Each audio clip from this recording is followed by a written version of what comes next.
Hey there, welcome to day 15 of our 10th All About You free Get Up and Go challenge, free 30-day challenge to help us install in our subconscious a process called the SOAP framework to make change and challenges and setbacks and obstacles and failures, dealing with them as easy as breathing. Automatically, we deal with the vast majority of changes and challenges that come our way because we've installed this process in our subconscious. And then we can also take this same process and bring it into our conscious and think and go through each of the steps in a cognizant way and in a purposeful way like we are right now. We just finished going through the SOAP framework for the first time with respect to our finances, right?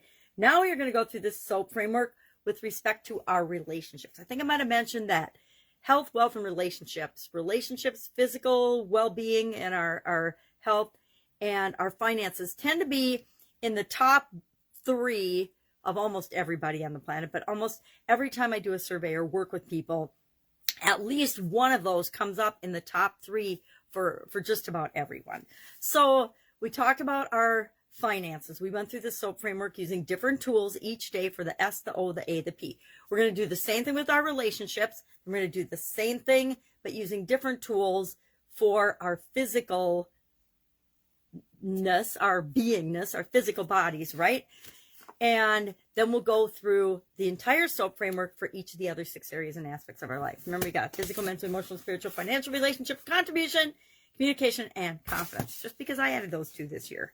And you can create whatever categories work for you. These are ones that I've been using for 40 plus years. So I just stick with them with the addition of confidence and communication this last April. And I thought, if I'm going to add it to my life and work on those areas, why not add it to my goals, my objectives, my challenges, since I'm doing them anyway? It's because it helps me to guarantee that I'm making progress in each of those areas and aspects of my life every time I do a challenge, right? I'm doing it every day with my single daily actions, but I also am getting a little boost in each of these areas every other month when I do one of these challenges. So 10 times in the last 2 years. It's more than most people get in their entire lifetime, or more than they focus on that. So today, relationship story. The S stands for story or situation. We talked about that. We used the journalistic tool last time when we were talking about our finances. This time, we're going to use a tool that I have used since I was in high school, for sure. It's called the imaginary friend tool. And I had an imaginary friend because it kept my sisters out of my bedroom when I was young and a teenager. And come to find out, at my dad's funeral, my dad died just, 7 years ago this upcoming Tuesday. And I found out, and I don't know why I didn't know this, but at his funeral, I found out that he had an imaginary friend when he was a child named Albertson Roberts. I don't know where it came from, but he had an imaginary friend too. So I thought it was interesting. And then I thought about, well, why had I created my imaginary friend? I created my imaginary friend to keep my sisters out of my bedroom, but in addition to that, to have an imaginary person, which is really me talking to myself, to bounce ideas off of, to bounce, the teenage angst and things off of. And I guess I retired my imaginary friend until I started doing this challenge again. And then I realized, well, what is a great tool that I've used in the past to really work on ideas, bounce ideas, get things out of me that are hard to get out of? And not all of us have a person that we're going to call up and tell our deepest, darkest, most intimate secrets and thoughts and feelings and beliefs to, right? So having an imaginary friend or using the imaginary friend tool allows us to do that. So relationships, I will admit it right here and right now, relationships are one of the areas that I don't really talk to a lot of other people about, right? I've got a bevy of sisters that I grew up with, so they were always my closest friends and confidants.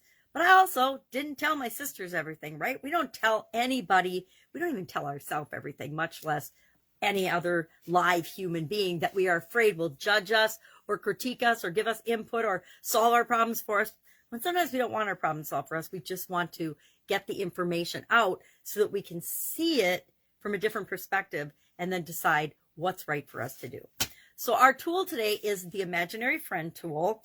And all we do for this is we ask ourselves and we have a conversation with our imaginary friend. Now, if you don't have an imaginary friend, This is cool because you get to make one up. You get to make up the perfect person that you would want to talk to. I don't know. I guess in high school, mine was a sea captain who lived in my closet and kept my sisters out of stealing my clothes.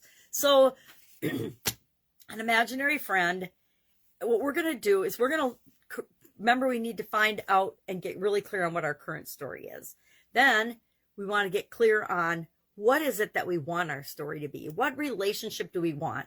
What do we want what is our current situation? What do we want our future situation to be? Now, just like with finances and every other area and aspect of our life, there isn't just one relationship. If there is, we're in trouble, right? If we only have one relationship in our life, I think we're in trouble because that's putting so much pressure on another person to be everything for us. Really not humanly possible, except for ourselves. Now, you could do this with your relationship with yourself. I've done that. You could do with your significant other, your partner. You could do it with your business partner or affiliates or people that you want to be in business with. You could do it with your children. You could do it. You could go through the framework with your grandchildren, brothers, sisters, in-laws, friends, acquaintances. I put social media. You can do it with customers or clients. You can do it with, I did enemies, bullies, and haters and competition in August of this year. I also did, you can do it with your parents or grandparents. I did my mom in October, the last challenge. And then, I can't read my own writing. Oh, aunts, uncles, cousins, and friends. I had friends. And then competition, personal, professional, business, etc. So I made a whole list of different type of relationships I could look at. And while I was making the list, I decided that I'm going to use the imaginary friend exercise and do this homework on my customers, my clients, because I think I've done it, but I don't remember if I have or not. So that means it's been since at least last year. So it's time to do it again. Now, when I do the imaginary friend exercise, I like to discuss the past, the present, and the future. So I get at the current with the present, and the future is my desired state. But I also like to go back and look at the past, because with relationships, there's always a whole lot of entanglements. So I will do a past, present, and future with respect to, and here's just my little form in my workbook so that I can do it. I'll just brainstorm, well, what has my past relationship with clients or customers been like? It's been pretty professional. I kept business and my professional life pretty separate in the past. Presently, I am loosening that up and being much more myself. And in the future, I would like my customers and clients to be partners and friends and lifelong customers, right? So I will detail this out and brainstorm what is my current situation, or not brainstorm, just talk to my imaginary friend about what has the past been like, what is our current situation like with respect to customers and clients, and then what do I want my future customer and client relationships to be like.